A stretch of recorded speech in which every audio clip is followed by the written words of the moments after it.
Diz assim a palavra do Senhor: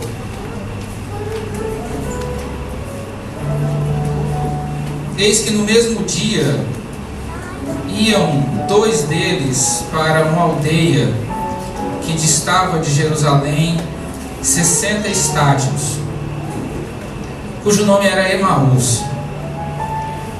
Iam falando entre si de tudo aquilo que havia sucedido. E aconteceu que, indo eles falando entre si e fazendo perguntas um ao outro, o mesmo Jesus se aproximou e ia com eles.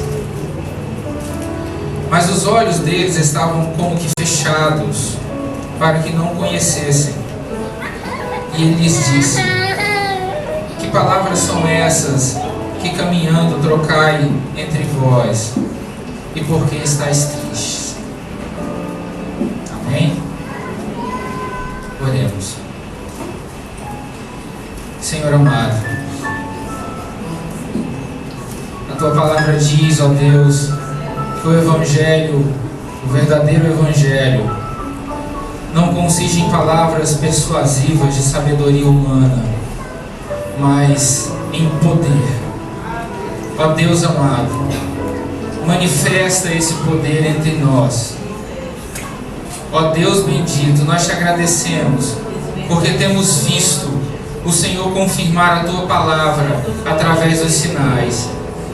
E mais uma vez, ó Deus, nessa noite, revela-te a nós através da tua palavra. Fala ao nosso coração através da tua palavra. Ó Deus bendito, nos ensina e nos instrui nessa noite. Aquece o nosso coração, assim como o Senhor aqueceu o coração desses dois discípulos no caminho. Ó Deus, arda em nós a tua palavra.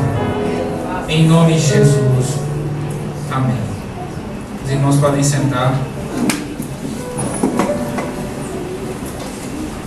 Glória a Deus. Esse texto que eu li na versão Almeida Corrigida Fiel. Eles dizem: e eis que no mesmo dia iam dois deles para uma aldeia. Em uma das versões Almeida, revista atualizada, ele diz que estavam no caminho. No lugar da palavra iam, ele traduziu por estavam no caminho. E nós aprendemos muito com esses dois discípulos. A vida, ou esse momento da vida desses dois discípulos, nos instrui, nos ensina de forma magnífica, de forma impressionante. Nós percebemos que esses dois homens, o diálogo deles com Jesus revela que eles estavam vivendo um momento de crise na sua fé. Eles estavam abalados emocionalmente, eles estavam abalados espiritualmente. Eles não conseguiam se conformar ou aceitar, ou melhor, compreender a morte de Cristo. Eles até ouviram os comentários da ressurreição que surgiu, o burbúrio que se levantou quando as Marias encontraram o túmulo vazio, e todo aquele comentário, aquele alvoroço que surgiu a partir disso. Mas eles mesmos, eles não estavam convictos, eles não tinham fé de que aquilo podia ser real. Eles estavam abatidos, eles estavam cabisbaixos, eles estavam em crise na sua fé, crise no seu ministério, crise no seu chamado como discípulos de Cristo. Isso é reconfortante para nós, porque a gente percebe que eventualmente as crises que nós não passamos sós. Estes homens passaram por crises também na sua vida. E talvez até, e por que não citar também até homens de mais destaque do que esses dois discípulos, que nem se cita o nome nessa passagem. Homens como Elias, um homem que clamava e o fogo descia do céu. Várias vezes isso aconteceu. Um homem de intimidade tal com Deus que o Senhor o tomou para si. E esse mesmo Elias, em um momento de crise na sua fé, em um momento em que ele estava abalado, em um momento que ele estava triste, em um momento que ele não estava bem, ele não se sentia bem, ele deitou-se debaixo de uma planta e pediu a morte. Então, nós não estamos imunes às crises. Esses dois discípulos são prova disso. Quanto eles estavam abatidos com aquela situação. O seu Senhor, eles ainda questionam, né? Nós pensávamos que Ele é quem iria remir Israel. A redenção que eles esperavam era bem diferente daquela que Cristo proporcionou de fato. Eles esperavam provavelmente uma libertação política do Império Romano, mas Jesus veio libertar aquele povo dos seus pecados. É justamente do que fala aquela passagem. Jesus diz que nós verdadeiramente seremos livres do pecado. Desse contexto que aquele texto está falando. Se nós lermos todo aquele capítulo, vamos ver que ele está falando do pecado. E aí, esses discípulos estavam em crise, estavam passando por um momento difícil na sua fé, eles estavam atribulados, estavam abalados. Eles não sabiam se eles deveriam continuar crendo naquilo que Jesus havia ensinado para eles durante todo aquele tempo em que Jesus viveu com seu ministério terreno. Eu não sei quanto tempo esses discípulos passaram com ele. Não sei se foram os 3 anos completos, provavelmente menos do que isso. Mas eles estavam profundamente esmorecidos na sua fé.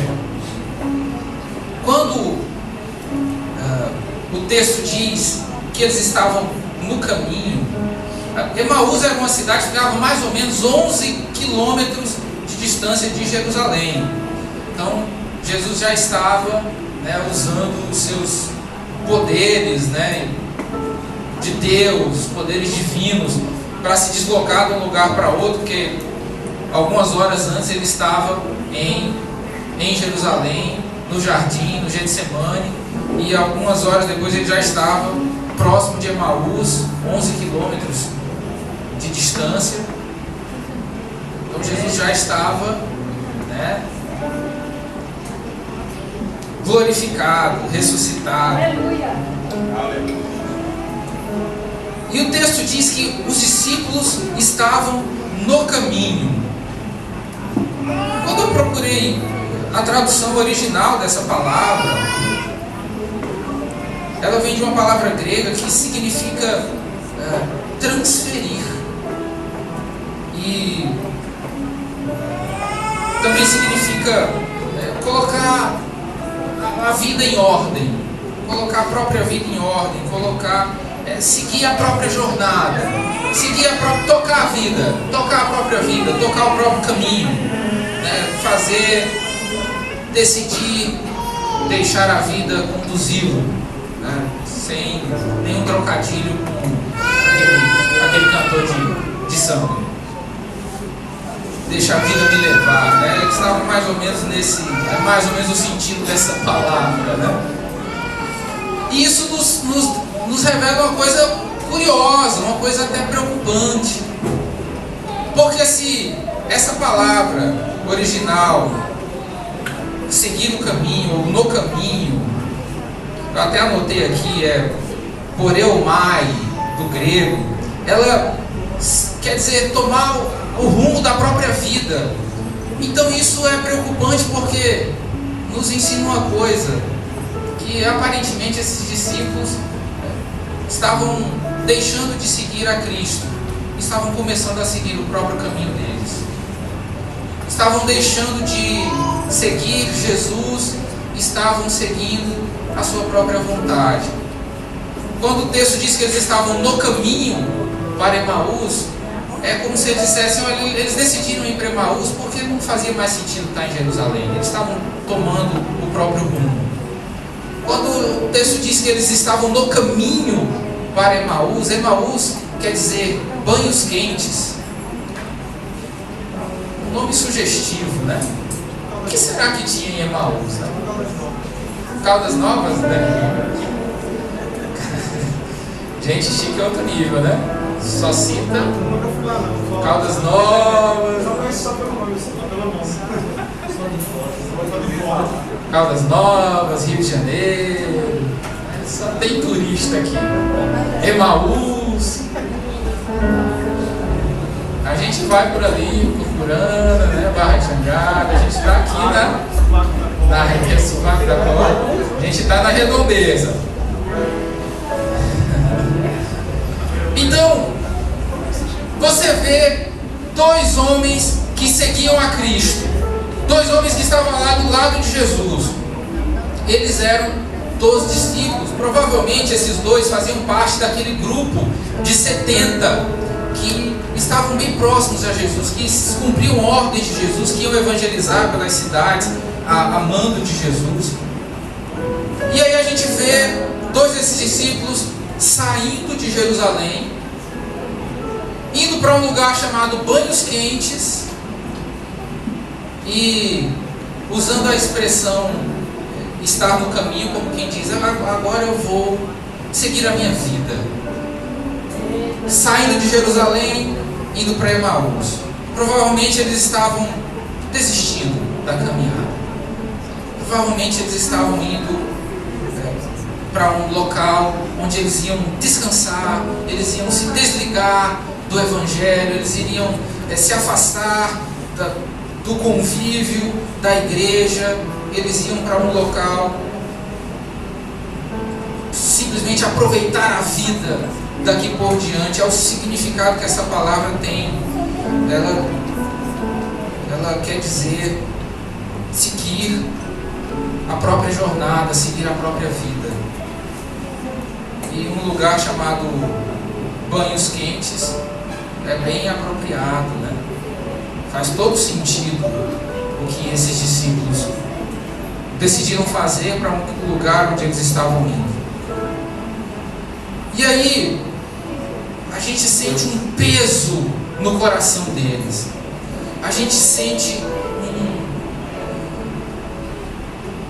uma angústia, um amargor na alma desses homens, porque mesmo eles tendo decidido: não, nós vamos seguir o nosso próprio caminho agora, estamos dando as costas para Jerusalém e tudo que morreu lá, e estamos seguindo a nossa própria vida.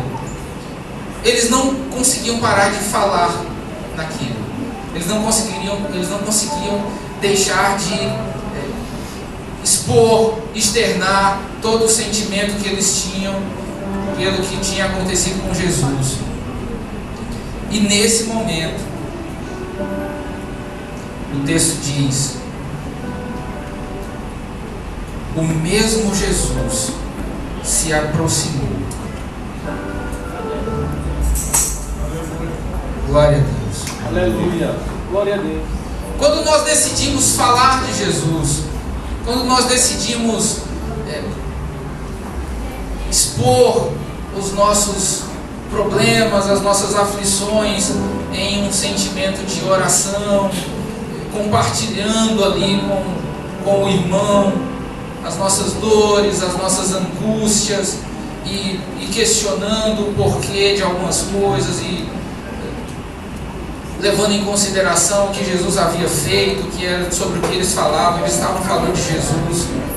Jesus cumpre ou faz exatamente aquilo que ele prometeu: onde houver 2 ou 3 reunidos em meu nome, eu ali estarei. E esses dois estavam reunidos no nome de Jesus. Eles estavam falando de Jesus. O coração deles estava batido, eles estavam em crise de fé, eles estavam indo para um lugar provavelmente de lazer, eles estavam querendo seguir a própria vida, mas eles ainda não haviam parado de falar de Jesus. Eles estavam abatidos e decepcionados com a situação, mas eles sentiam saudade de Jesus. E quando eles estavam nesse diálogo, Jesus, o texto diz, o mesmo Jesus de quem eles falavam, o mesmo Jesus se aproximou. Quem de vocês não quer ter Jesus por perto? Será que existe alguém que não quer Jesus por perto da sua vida, do seu caminhar, do seu diálogo, do seu falar? Todo mundo quer Jesus por perto. Todo mundo quer ter Jesus por perto. E o segredo para que ele se aproxime é falar dele. Não perca tempo falando da vida de outra pessoa. Não perca tempo falando de qualquer outro assunto diferente do assunto Jesus. Quando você para de falar qualquer outra coisa e começa a falar de Jesus, acontece exatamente o que aconteceu aqui. Ele se aproxima de você. Porque ele prometeu isso. Se vocês estiverem reunidos em torno do meu nome, pode ter certeza, eu estarei ali. E Jesus se aproximou. E o que eu acho mais lindo é o que acontece imediatamente depois. Ele não simplesmente se aproxima e fica alheio à situação. Ele se aproxima e acompanha eles. E começa a dialogar com eles. E começa a interagir com eles.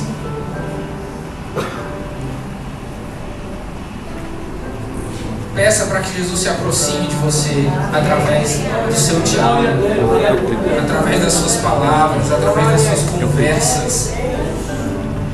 Que Jesus esteja sempre perto de nós, Jesus esteja sempre próximo de nós, que nós não o afastemos de nós pela nossa linguagem torpe, pelas nossas conversas desconstrutivas, mas que Ele esteja sempre de nós, pelo nosso falar. Glória a Deus. Acontece uma coisa interessante nessa história. Jesus percebe que aqueles discípulos estavam tristes. Você pode ver isso no versículo 17. No versículo 17, Jesus faz duas coisas. Primeiro, ele diz: que palavras são essas que caminhando trocai entre vós? Que vocês trocam? Que conversas são essas que vocês estão tendo? Que palavras são essas que vocês estão dialogando? O que é que você está falando? O que é que vocês estão dizendo? Ele demonstra uma preocupação com aquilo que nós falamos. Ele está interessado nas nossas palavras. Jesus tem interesse naquilo que você fala.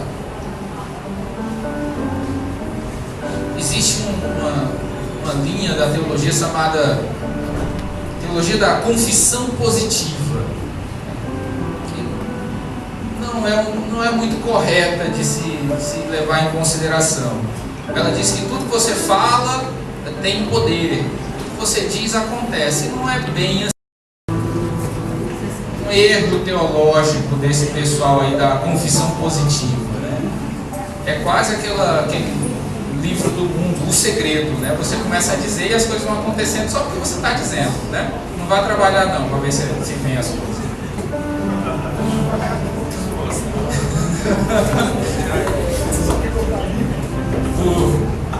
Eu li O Segredo. Aí, quando eu li O Segredo, o autor lá dizia que ele olhou uma foto de uma mansão e ele dizia: essa aqui vai ser a minha casa, essa aqui vai ser a minha casa, essa aqui vai ser a minha casa. E ele ficava repetindo, sabe?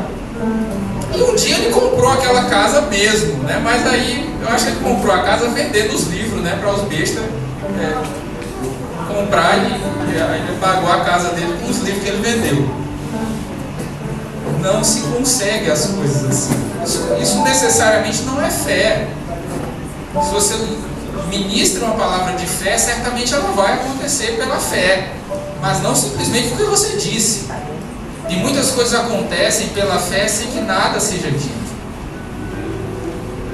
Então não é bem por aí. A gente não vai aprofundar nesse assunto, até porque o tema da mensagem é outro. Mas a teologia da confissão positiva não é verdadeira, não é honesta em todos os aspectos dela. Ela isola alguns textos da Bíblia para defender que aquilo que você diz acontece no ponto final, e não é bem assim. Então, Jesus está preocupado com as nossas palavras. Ele quer que a gente tenha uma comunicação santa. O apóstolo Paulo diz: olha, reúnam-se em salmos e cânticos espirituais. Como isso é escasso nos dias de hoje.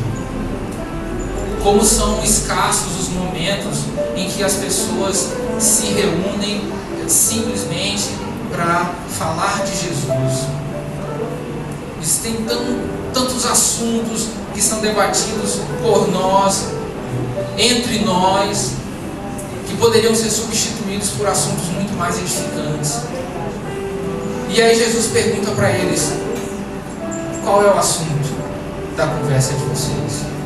Que palavras são essas que vocês estão trocando entre vós? O que é que vocês estão dizendo? O que é que vocês estão falando? E aí, logo em seguida, antes de receber qualquer resposta, ele faz uma outra pergunta. Ele diz: por que vocês estão tristes? Contrariando o que esses discípulos pensavam, Jesus está bastante preocupado com o teu sofrimento.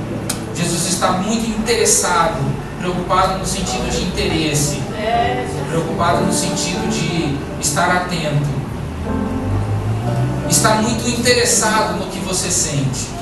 Jesus está muito interessado no que você está passando. Jesus está muito interessado se você está feliz ou se você está triste. Ele não está alheio ao teu sofrimento. Não é porque você não viu que Ele está do seu lado que Ele não esteja interessado no teu sofrimento, ou que Ele esteja fazendo vista grossa à tua dor. Ele perguntou para esses dois discípulos, e a pergunta serve para você também: por que estás triste? Se ele perguntou, obviamente ele se importa. E mais do que se importar, ele tem solução para a tua dor, ele tem solução para a tua tristeza. Ele tem solução para a sua tristeza. É verdade. E aí os discípulos, né, iniciam um diálogo com ele. E até são meio irônicos, né?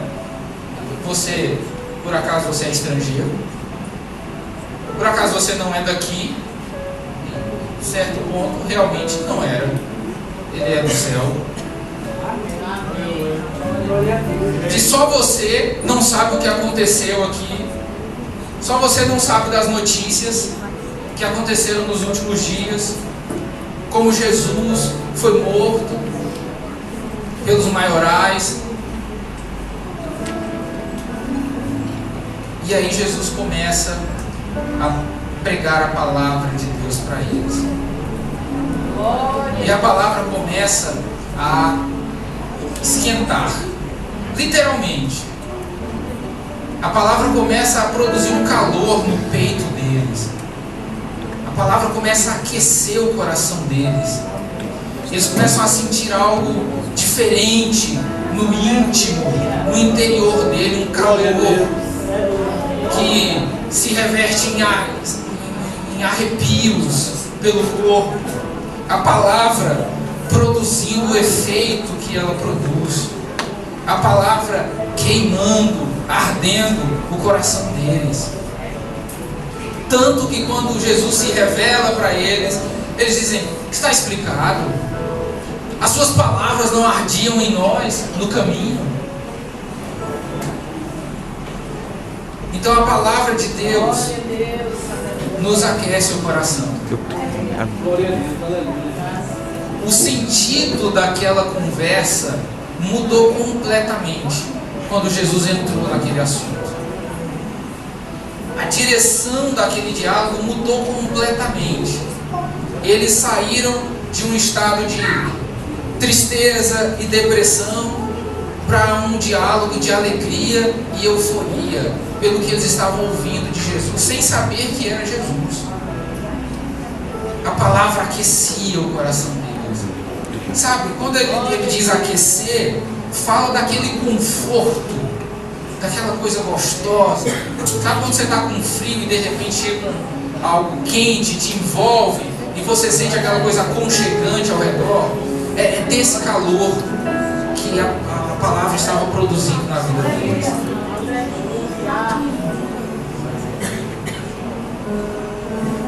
Eu ouvi uma expressão uma vez, se eu não estou enganado, do Philip Yancey. Ele diz o seguinte: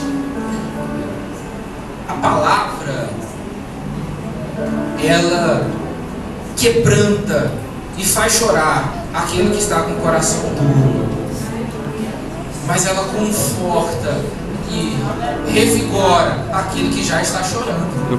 A mesma palavra. E a palavra produziu esse efeito no interior daqueles dois homens, de tal modo que quando Jesus fingiu que iria continuar o caminho e eles iriam ficar em Emaús, eles disseram, eles intimaram Jesus: não, fica um pouco mais,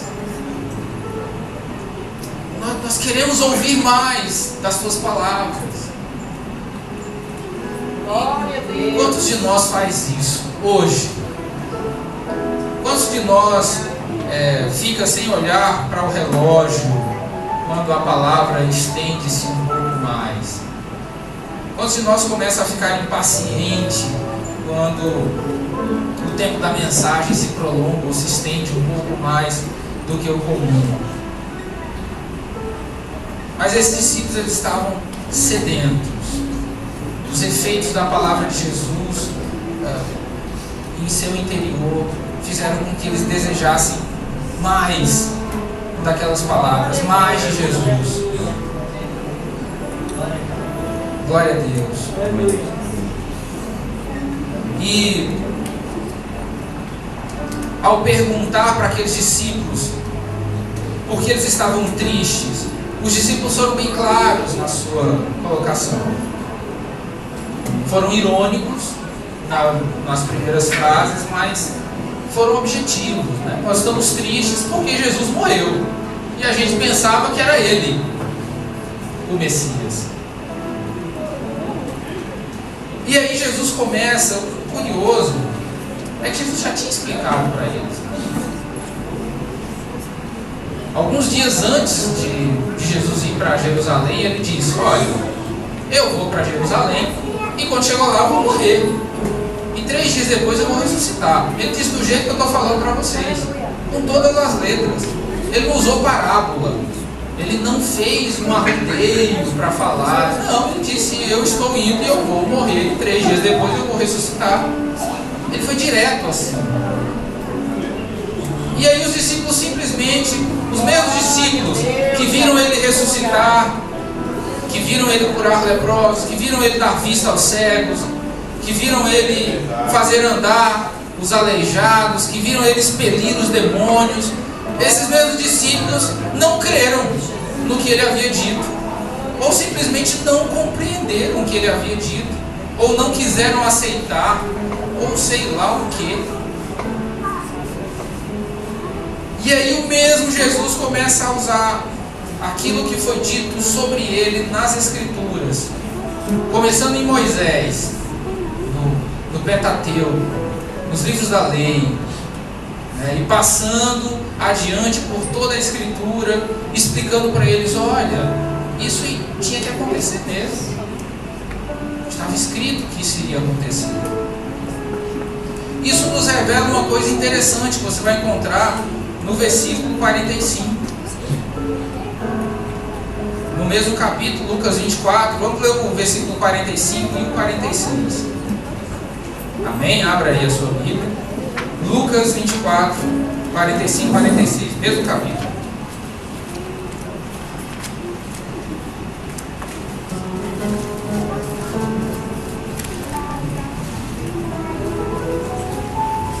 Glória a Deus. Amém?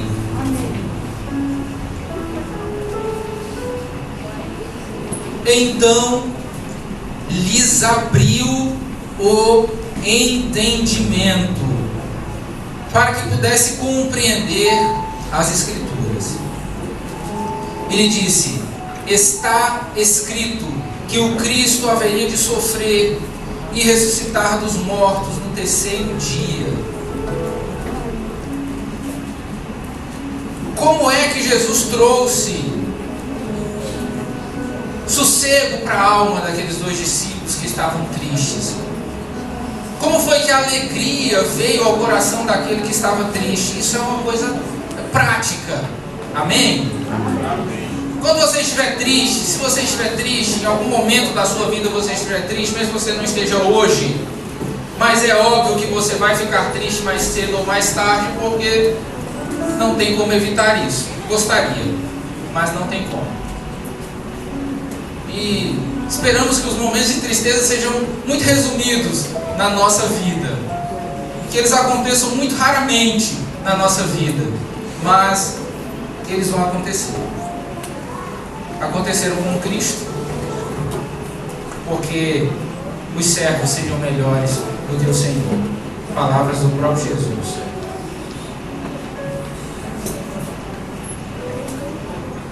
O segredo apresentado para Jesus para acabar com a tristeza desses dois discípulos está na palavra. Está na palavra.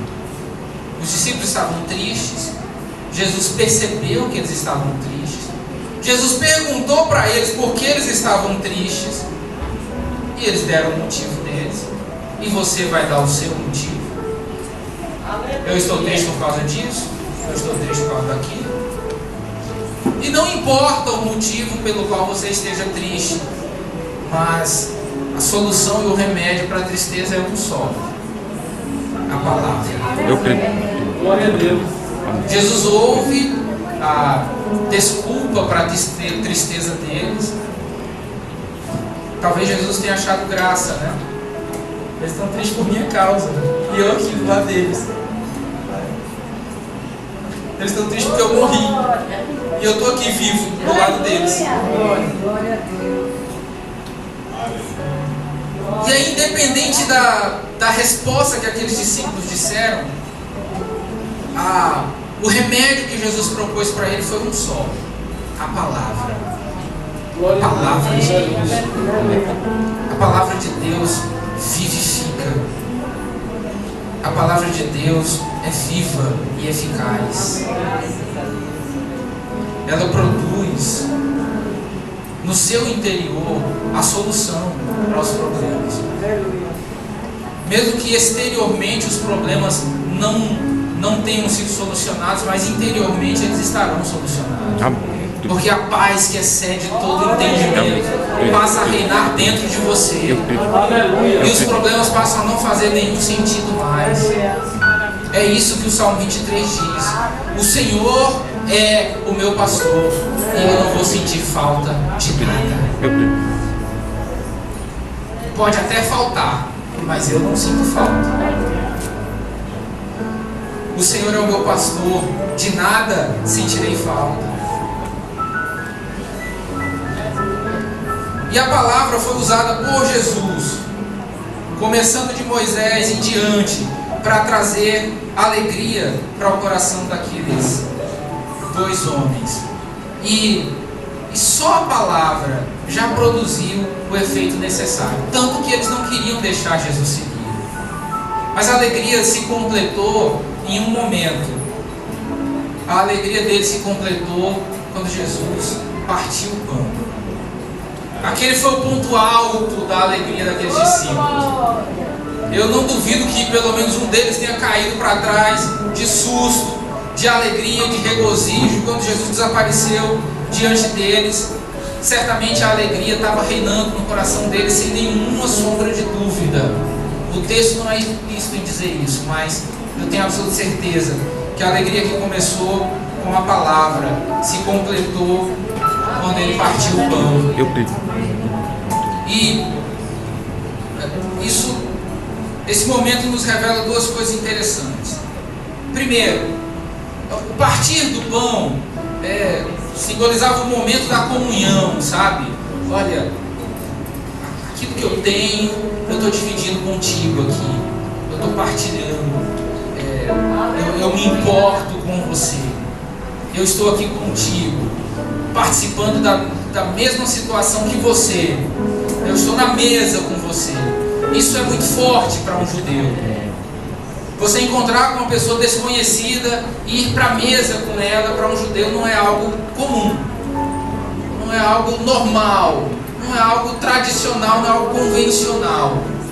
Só se senta à mesa com pessoas que se quer ter uma intimidade, se tem alguma consideração, respeito, se é uma autoridade que você quer acolher, ou se é um parente, um amigo próximo.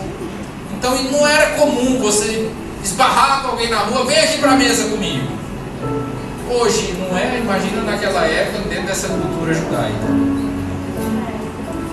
que tudo contaminava, que tudo tornava impuro, né? E as pessoas tinham um pouco de receio das outras pessoas. E aí eles chamam Jesus para a mesa. E Jesus, quando parte o pão, ele está demonstrando que deseja ter comunhão com aqueles discípulos. E naquele momento, ele se revela para eles, ele se mostra para eles e diz: sou eu que estou no caminho com você esse tempo todo. Sou eu que estou do teu lado esse tempo todo. Sou eu que estou ouvindo o teu desabafo o tempo todo. Sou eu que me aproximei de você. Sou eu que estou indo lado a lado com você, te orientando, te ensinando, te mostrando na minha palavra que eu sou com você, que eu estou contigo. Você não me viu do seu lado, mas eu estava lá. Seus olhos estavam fechados e você só via o seu problema, mas eu estava lá. Em nenhum momento eu deixei você. Mesmo quando o problema parecia ser maior, mas eu estava lá do lado. Estava caminhando contigo. Estava aquecendo o teu coração com as minhas palavras. E aí ele mostra, ele revela-se. E eles passam a entender as reações interiores que eles tinham, que eles tiveram, e tudo passou a fazer sentido. Então é por isso que o meu coração estava quente. Mas ainda no versículo 45, ele nos revela algo profundo. Eles só entenderam,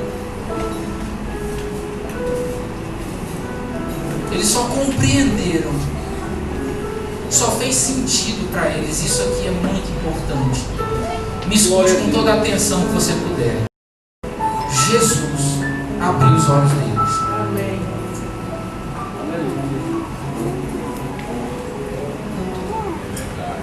A palavra de Deus, ela só pode ser compreendida, ou melhor, ela só produz os efeitos da compreensão dela pelo Espírito de Deus. O máximo que a letra faz é matar. Qualquer conhecimento sem o Espírito de Deus, não vai mudar a tua vida em absolutamente nada. Qualquer mensagem que eu venha pregar aqui, fora da direção do Espírito de Deus, não vai produzir absolutamente nada nos vossos corações. Absolutamente nada. Vocês vão sair exatamente do mesmo jeito que vocês entraram. Porque só o próprio Deus pode fazer a sua palavra produzir os efeitos que ela produz nos corações. Não adianta eu enfeitar, não adianta eu conhecer, não adianta eu falar palavras bonitas e mortas, ausentes do Espírito Santo. Elas não vão fazer absolutamente nenhum sentido para o teu espírito. O máximo que vai acontecer é você conhecer algumas palavras novas, conhecer alguma coisa nova, mas a tua vida não vai mudar. Mas a partir do momento que Ele, e só Ele, abrir os teus olhos, você vai começar a ver na Bíblia coisas que você nunca viu antes. A Bíblia só se conhece, se discerne por revelação.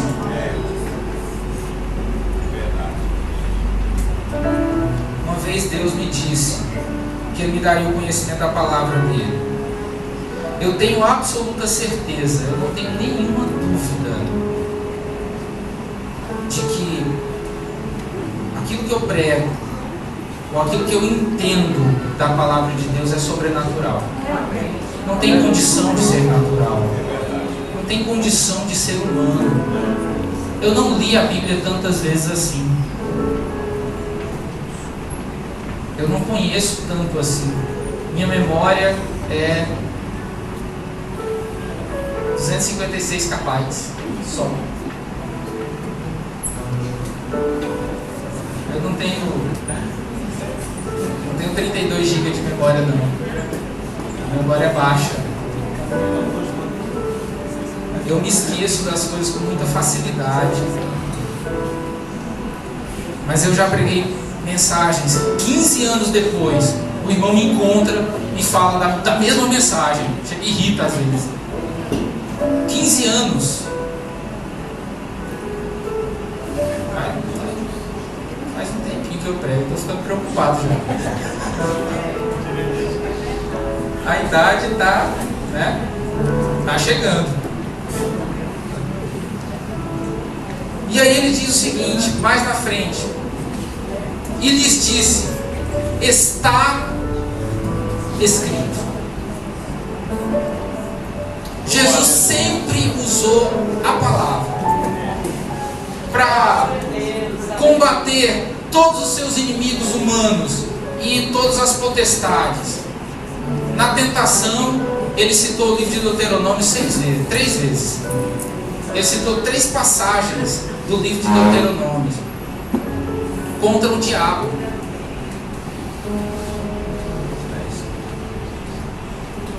Quando ele enfrentou todos os fariseus, saduceus, escribas, herodianos e aquela turma toda lá que queria lhe afrontar, que queria lhe colocar numa saia justa, que queria o conduzir à prisão ou à morte através das suas palavras, ele usava a Bíblia. E ele buscava coisas na Bíblia que estavam lá escritas já faziam 1500 anos e ninguém via. Contra os fariseus, a última resposta de Jesus que calou a boca deles, eles não conseguiram mais perguntar nada para Jesus desde esse dia. Eles disseram, olha,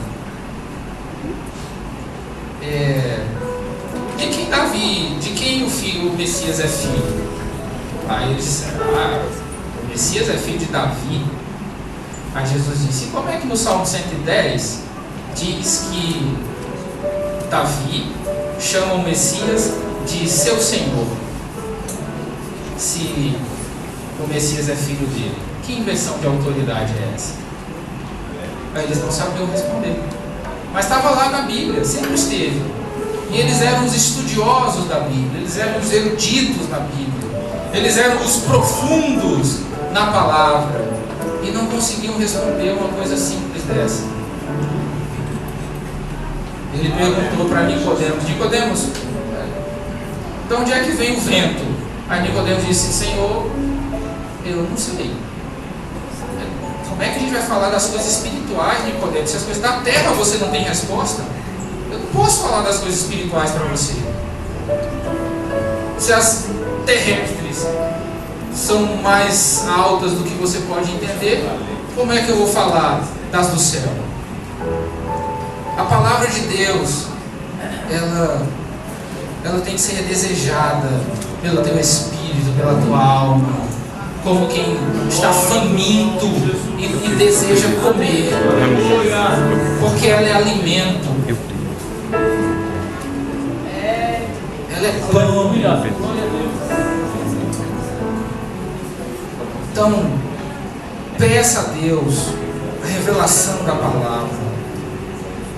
Peça a Deus que Ele lhe abra o entendimento para que você possa enxergar na palavra aquilo que Ele quer falar para você, aquilo que Ele quer revelar para você, aquilo que Ele quer dizer para você. A palavra é a solução para o teu problema. Oh, aleluia. A palavra é a solução para a tua tristeza.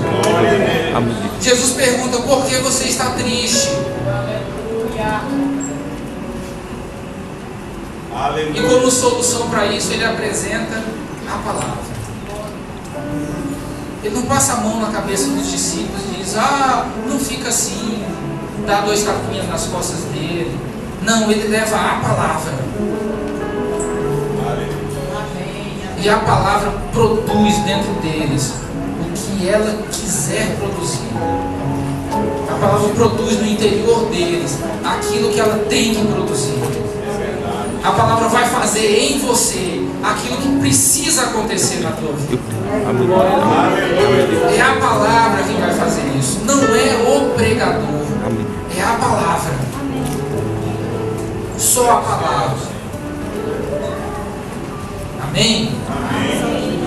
Glória a Deus. Porque você está triste. Se Cristo está no teu lado e a palavra dele está na tua boca. Glória a Deus. Que o Senhor nos abençoe.